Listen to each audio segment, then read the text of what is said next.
तर आज सकाळी मी नेहमीप्रमाणे 4ला आता उठलेलो आहे. नेहमीप्रमाणे आता 4ला शिफ्ट झालेला आहे. 8 तासांची चांगली झोप झालेली आहे. आज सगळ्याचं बॉडी वेट 52.9 होतं. थोडं का होईना कमी तर व्हायला. ओट्स मिल मी लवकर खातो आहे कारण की ह्याच्यामध्ये जरा 15 ग्रॅमचे फॅट्स आहेत. त्यानंतर मग मी मेडिटेशन आणि मग बुक रीडिंग करतो आहे. हे जरा पुढं मागं वालतं म्हणून व्यवस्थित ॲडजस्ट करून लावलो.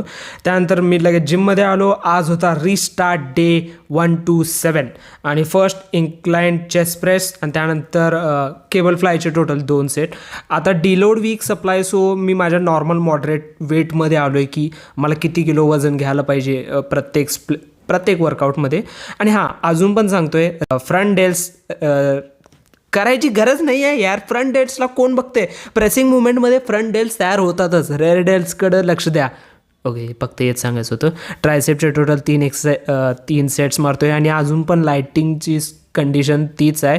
प्रॉब्लेमॅटिक होते कारण की ही वाली जी लाईट आहे ना, ही डायरेक्ट टॉपवर आहे. प्रॉपर असं फेसवर पडत नाही, जेणेकरून अजून व्यवस्थित दाखवता येत नाही. मी काय फोटोग्राफर किंवा हे नाही आहे, कसं बसं दाखवाले. ओके, मला येत नाही. ॲप्सचं म्हटलं तर जरा असे खून वाटायला की तिथं ॲप्सच्या कटिंग्स दिसल्यागत, खरं अजून प्रॉपर ॲप्स डेव्हलप झालेले आहेत. घरी आल्यानंतर पोस्ट वर्कआउट खाल्लेला आहे. त्यानंतर लंचमध्ये भरभरून एग्स घेतलेले आहेत. आणि ओके, डिनरमध्ये कमी एग्स असतात, फक्त 2 एग्स असतात. आजच्या दिवसाचे टोटल 15,000 स्टेप्स डन.